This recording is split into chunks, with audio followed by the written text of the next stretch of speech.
नुकताच 10वी-12वीचा निकाल लागला. मुलांच्या दृष्टिकोनातून मार्क हे सर्वश्रेष्ठ आहेतच, नाही असं नाही, पण या सगळ्या गोष्टीतली पहिली परीक्षा आहे उच्च शिक्षण घेताना 10वीची मार्क. याचा अर्थ आपल्याला ती मार्क कायमस्वरूपी मिळालेत असं नाही आहे.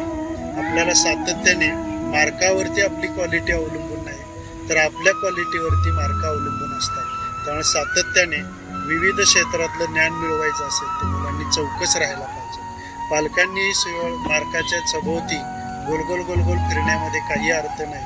10वीची मार्क ही सर्वश्रेष्ठ आहेत, त्याप्रमाणे आपल्याला सातत्याने प्रगती करावी लागेल.